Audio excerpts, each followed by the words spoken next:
नमस्कार, मी शनाया. बारामती महाराष्ट्राच्या राजकारणातला असा एक गड जिथे सत्ता म्हणजे फक्त विजय नाही, तर ती एक परंपरा आहे, वारसा आहे.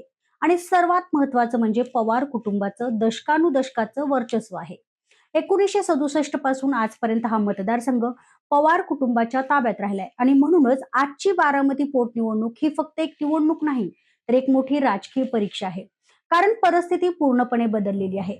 दिवंगत उपमुख्यमंत्री अजित पवार यांच्या निधनानंतर ही जागा रिक्त झाली आणि आता या जागेवर राष्ट्रवादी काँग्रेसकडून सुनेत्रा पवार या उमेदवार म्हणून मैदानात आहेत. पण इथेच खरी ट्विस्ट सुरू होते. कारण या निवडणुकीत सुनेत्रा पवारांच्या विरोधात कोणताही मोठा प्रभावी आणि राष्ट्रीय स्तरावरचा उमेदवार उभा नाही. काँग्रेसचे उमेदवार आकाश मोरे यांनी अचानक माघार घेतली आणि त्यामुळे ही निवडणूक एकतर्फी होणार का असा प्रश्न सध्या निर्माण झालाय. आता मैदानात काही छोटे पक्ष आणि अपक्ष उमेदवार आहेत.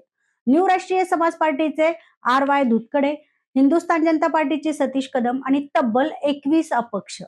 यामध्ये करुणा मुंडे, अभिजित बिचुकले यासारखी काही नावं चर्चेत असली तरी देखील प्रत्यक्षात सुनेत्रा पवारांना थेट आणि कडवी टक्कर देणारा उमेदवार पाहायला मिळत नाही.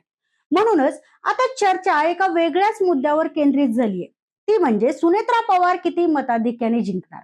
आणि त्याहून मोठा प्रश्न म्हणजे त्या अजित पवारांचा विक्रम मोडणार का. चला, बारामतीच्या राजकारणाच्या मुळाशी जाऊया. या मतदारसंघाची सुरुवात होते शरद पवार यांच्या नावाने आणि आजही हा मतदारसंघ त्याच नावाने ओळखला जातो, तो म्हणजे पवार कुटुंबाच्या. 1967 मध्ये त्यांनी पहिल्यांदा इथून विजय मिळवला आणि सलग 6 वेळा बारामतीचं त्यांनी प्रतिनिधित्व केलं.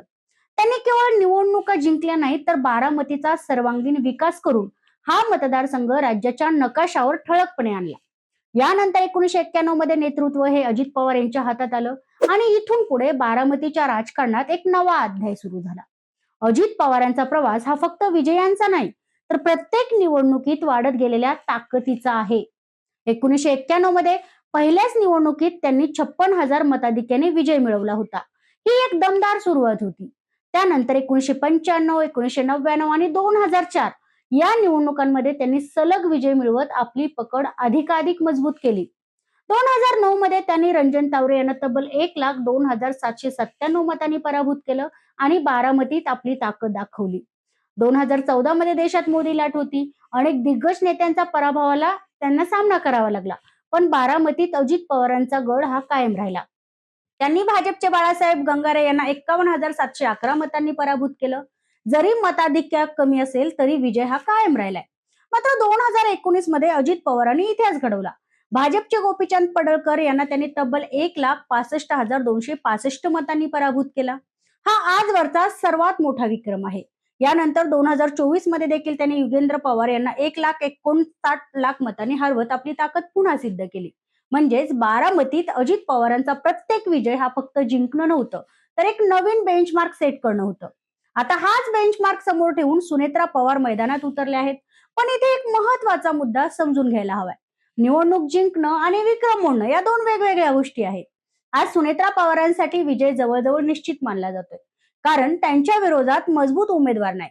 पण जेव्हा लढत एकतर्फी वाटते तेव्हा अनेकदा मतदार मतदानाला कमी बाहेर पडतात. हा आजपर्यंतचा इतिहास आहे आणि त्यामुळेच मताधिक्य हे अपेक्षेपेक्षा कमी राहू शकतं. म्हणजेच ही निवडणूक सोपी आहे, पण विक्रम मोडणं कठीण आहे. दरम्यान काँग्रेसने घेतलेली माघार ही मोठी राजकीय घडामोड आहे. विजय वडेट्टीवार यांनी सांगितलं की आम्ही हा निर्णय पक्षश्रेष्ठींना कळवणार आहोत. या निर्णयामागे मोठ्या पातळीवर राजकीय हालचाली झाल्याच्या चर्चा देखील आहेत आणि या सगळ्यात पुन्हा एकदा शरद पवार यांचे नाव पुढे येतं, कारण बारामतीतील राजकारणात त्यांचा प्रभाव आजही निर्णायक मानला जातो. दरम्यान शिवसेना खासदार संजय राऊत यांनी देखील या विषयावर जोरदार प्रतिक्रिया दिली. त्यांनी स्पष्टपणे म्हटलंय की आज तुम्हाला मोदी आणि शहानी उभं केलं असेल, पण पवारांनी ही बारामती उभी केली नसती तर पुढच्या पवारांना महाराष्ट्रात स्थान मिळालं नसतं. हा केवळ राजकीय टोला नाही, तर बारामतीच्या वास्तवाचं प्रतिबिंब आहे. कारण इथे फक्त पक्ष नाही, तर नातं, विकास आणि विश्वास यावर मतदान होतं. आता प्रश्न असा उभा राहतोय की सुनेत्रा पवार या वारशाला न्याय देऊ शकतील का. त्यांच्या समोर 2 मोठ्या परीक्षा आहेत. पहिला म्हणजे बारामतीचा गड कायम राखणं आणि दुसरी परीक्षा म्हणजे अजित पवारांचा विक्रम मोडणं. आज परिस्थिती त्यांच्यासाठी अनुकूल आहे, पण राजकारणात शेवटचा निकालच सगळं काही ठरवतो. बारामतीतील मतदार काय ठरवतात ते फक्त पवार नावावर मतदान करणार की मताधिक्याच्या आकड्यांमध्ये काही वेगळं चित्र दिसणार? ही निवडणूक एकतर्फी वाटत असली तरी देखील तिचं राजकीय महत्व प्रचंड आहे. कारण इथे फक्त एक आमदार निवडला जाणार नाही, तर पवार कुटुंबाची ताकद, प्रभाव आणि भविष्यातील दिशा ठरणार आहे. म्हणूनच संपूर्ण महाराष्ट्राचं लक्ष आज बारामतीकडे लागलं आहे. आता फक्त निकालाची वाट आणि तोच ठरवणार विक्रम मोडणार की कायम राहणार. तुम्हाला काय वाटतं? उपमुख्यमंत्री सुनेत्रा पवार दादांचा विक्रम मोडणार का? कमेंट करून मला नक्की सांगा. आणि हा व्हिडिओ आवडल्यास लाईक करा, शेअर करा आणि सबस्क्राईब करायला विसरू नका. धन्यवाद.